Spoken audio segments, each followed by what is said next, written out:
सुरेखा खूप घाबरली होती. तेवढा तिचा जय पळत वरती आला आणि अचानक जोरजोरात रडू लागला. तिला कळेच ना की काय करावं. ती त्याला खाली घेऊन गेली. त्याला खाऊ घालू लागली. पण त्याचं रडणं थांबतच नव्हतं. आता सुरेखा फार कंटाळली.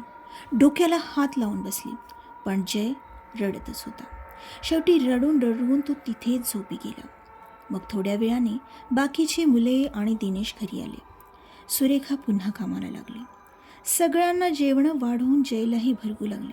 पण जयने जोरात हात मारून सगळं अन्न जमिनीवर पाडलं. सुरेखाला खूपच राग आला.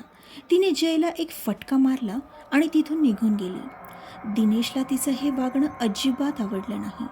त्याने जयला भरवून झोपवलं आणि सुरेखाला जाऊन सुनावलं. पण सुरेखाला आता प्रत्येक गोष्टींचा राग येत होता. सुरेखाने दिनेशकडे दुर्लक्ष केलं आणि तसंच झोपी गेली. अचानक मध्यरात्री तिला एका आवाजाने जाग आली. जयचा आवाज होता तो. तिने उठून पाहिलं तर जय काहीतरी बडबडत होता आणि वरच्या मजल्यावर जात होता. सुरेखाला पुन्हा त्याचा राग येऊ लागला. तिच्या कानात तोच आवाज घुमू लागला, मला एक जीव हवा आहे. तिने वर जाणाऱ्या जयकडे पाहिलं. तीही त्याच्या मागोमाग गेली. जय त्या रूमजवळ येऊन थांबला आणि अचानक आवाज आला, तू ह्याला देणार आहेस? तीही नकळत हो म्हणाली.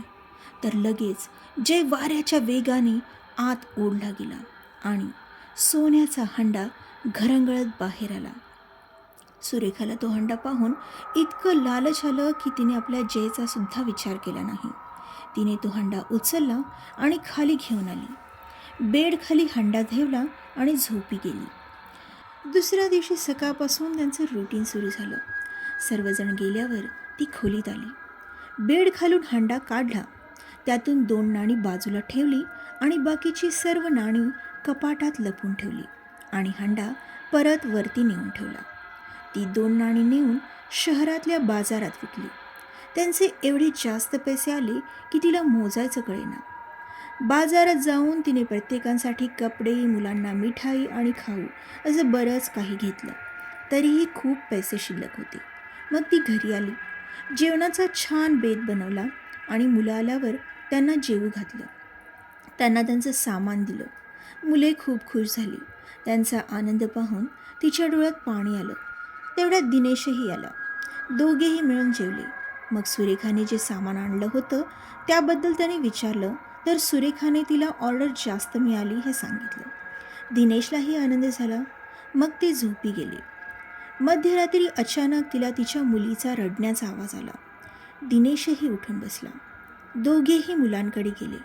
पाहतात तर काय, त्यांची मुलगी मीनाच्या तोंडून रक्त पडत होतं आणि ती त्रासाने ओरडत होती. काय झालं हे दोघांनाही कळेना. अचानक मीनाचे दात पडू लागले आणि ती रडता रडताच धाडकन जमिनीवर कोसळली. सुरेखा तिला उठवू लागली पण ती हलली नाही. दिनेशने डॉक्टरांना बोलावून आणलं. त्यांनी तिला तपासलं आणि मृत घोषित केलं. दोघांच्याही पायाखालची जमीन सरकली. दोघेही धाय मोकलून रडू लागले. काही काळाच्या आतच सगळं घडलं. मीनाचा रात्रीच अंत्यविधी करण्यात आला. सुरेखा खूप खचली होती. दिनेशच्या गळ्यात पडून ती जोराने ओरडली आणि रडू लागली. दिनेशची परिस्थितीही काही वेगळी नव्हती.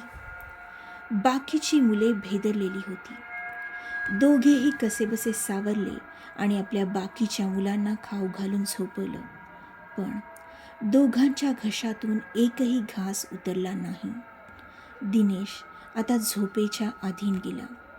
सुरेखाला काही केल्या झोप येईना.